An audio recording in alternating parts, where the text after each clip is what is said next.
It's once again time to discuss the latest agricultural machinery sales. Joining me now is Dr. Jim Rankin, the Secretary of the South African Agricultural Machinery Association, and Tallie Giessing, the Chairman of the same association. Good day. Yes, Let's first off start with you, Tallie. Just give us some perspective. Who is the South African Agricultural Machinery Association? So when we talk about the association, it is an association that represents and supports the manufacturers and distributors as well as importers of agricultural machinery and equipment in South Africa with the end users' needs in mind. Okay, and Jim, what is the relevance of this association to agriculture as a whole? SAAMA has been in existence for about 35 years. I'm old enough to remember that. And we've done a lot of things over that time. I remember quite clearly we, for better or for worse, we closed down the Atlantis diesel engine program. And the calculation that I did at the time, in 1994 rands, farmers had paid 600 million rand extra. That was not you or I as taxpayers, but farmers, because the prices were higher for the engines which were produced locally. So we managed to close that down. Fast forward to last year, when we had a problem in Durban Harbour, different to the one which is now prevailing, where the container terminal is in a bit of a shambles. Am I allowed to say that? The Ro-Ro quay was in a bit of shambles last year, and we calculated that there was about 2 billion rands worth of agricultural and construction machinery on the Ro-Ro quay. And several associations had tried to fix it without any success, and I don't want to be immodest, but we took a slightly different direction, and we made contact with, firstly, the KwaZulu-Natal Department of Transport, and secondly, the eThekwini Municipal Police Services. And by getting those two to talk to each other, to talk to the freight forwarders, we managed to break that logjam. And there'd been, for example, there were 30 self-propelled sprayers which had been on the quay for about 4 weeks. We managed to get those cleared in 3 days. So we were quite successful, and it's important because that equipment has been sold to the farmer, and the farmer needs it timeously. So those are just two examples of what we've done for our members and for the industry as a whole. Thank you very much, Jim. Tallie, looking back on 2023, if we can just move back to sales, what did the sales of agricultural machinery look like? So we've seen this year that the sales on agricultural tractors is down by about 8%, with it increasing, the percentage that it's down increasing in the past couple of months. On the combine harvesters, it's about 30% up. And that is a trend that we knew was going to come because of good sales that we had in 2022, an exceptional year. And, with the industry being if you look at the 20-year average being at 6,500 units, coming from 9,200 units or 9,175 units last year, coming down to about 8,000 units this year, that was what was expected. So overall, we're still doing well, but the sales have been down compared to last year.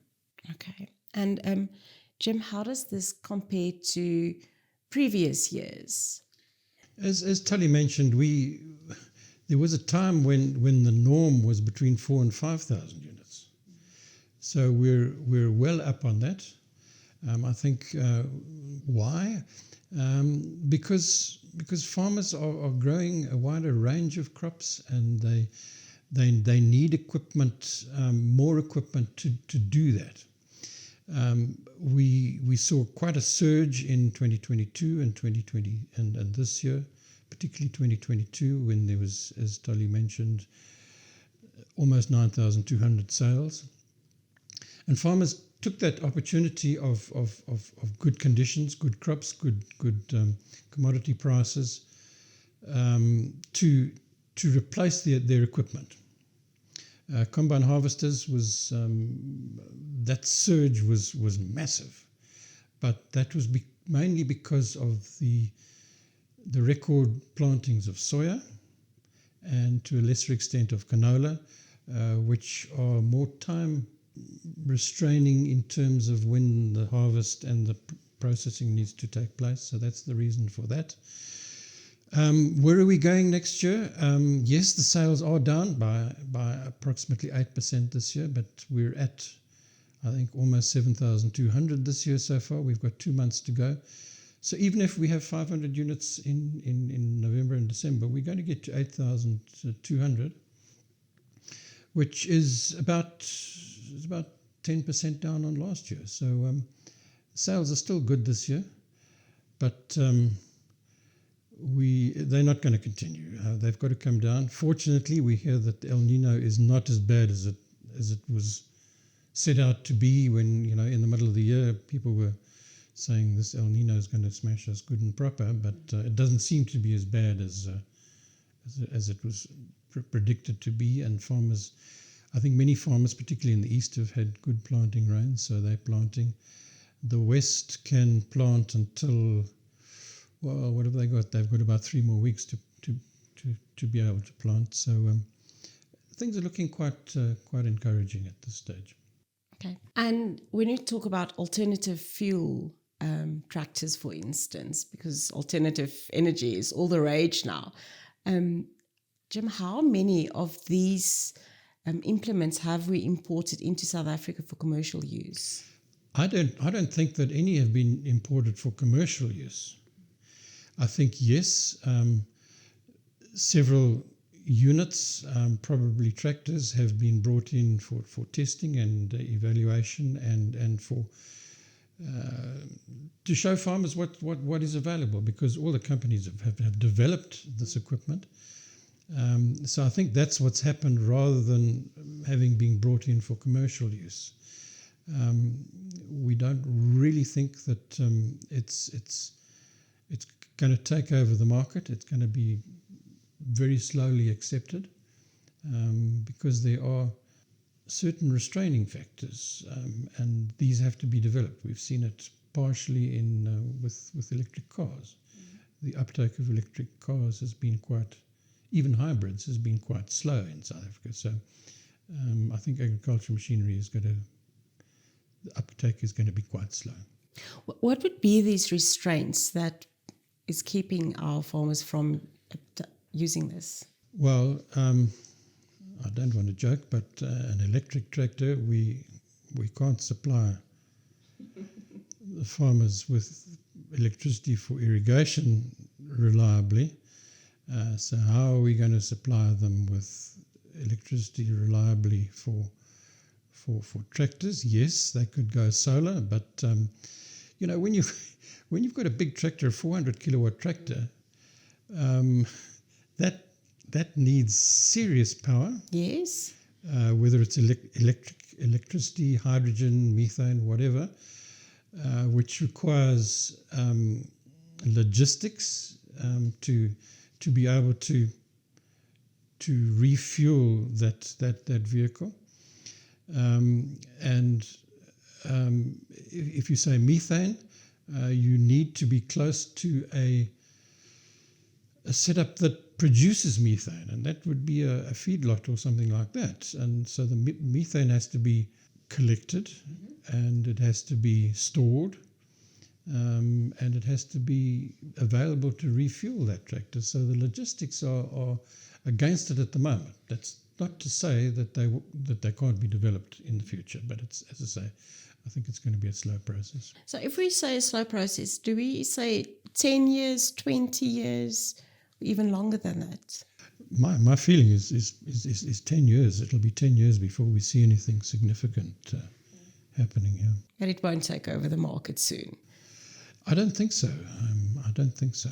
Okay. And when we look at sales for 2024, Tallie, what's your feeling? Are we going to see a decline or an increase in sales? So looking at the market and where we come from with 2022's figures, and also the trends that we see through the different cycles and weather patterns, with the expectation of El Nino, like Jim has mentioned, and many other factors, we will see the market returning to a normal where we have seen the market for the past 3 years above normal or above average. So it will be down on what it was last year and maybe down on what it was for this year. So we'll definitely see a little bit of a decline there. But it's still positive. It's still higher than the 20-year average. There's a lot of factors that contribute to this in this period and the record year that we've had. We've seen that farmers in their mechanization plan has got a trend where they use the tractors for a certain period of time and then do their replacements. We've seen those replacements happen. There might be a few that still needs to do that, but we have had good years in the past since 2020, 2021, 2022 sales were very good after a cycle of drought where we've seen this increase. And we're heading into that cycle. So we'll probably see a decline in sales next year and maybe the year after. And then if the weather patterns turn, if other factors also that's contributing to this also aligns, we might see an increase again. But we have to understand that there's, as Jim has also mentioned with electricity, a lot of the farmers are investing and using capital investment on alternative power sources instead of investing on replacing tractors if the tractor is still able to work. There's other factors like the interest rate that contributes. There's input costs that needs to be managed. There's production that needs to happen. So there's many things that do affect the trend going forward, but the expectation is that the market will return to more normal levels in the next couple of years. Okay, Tallie, that's your expectation, is a slight decline. Jim, are you in agreement? Yes, I'm a numbers person, so I look at the numbers, and yes, if I'm not an economist, but if I look at it from an economist's viewpoint, the market had to turn down. It was really a question of two things: when is it going to turn down, and by how much is it going to turn down? Well, it started this year. It started the turn down, and there's various different ideas that it's going to turn down very quickly or it's going to turn down a little bit more slowly. That sounds real economist talk, doesn't it? I think that it's got to turn down. I don't think it's going to turn down as sharply as some people thought, because the market mood is such that it's better than it was expected to be. And I come back to El Nino. The Reserve Bank didn't increase interest rates. Consumer price index is just under that magic 6%. The situation is favorable for a more normal year, which, as Tallie says, is lower than the last couple of years, but it's not going to turn down that sharply, or as sharply as we thought it might. So you would rather describe it as a soft landing rather than plummet. Perfect. Yeah. Thank you so much, gentlemen. That was Dr. Jim Rankin and Tallie Giessing from SAAMA.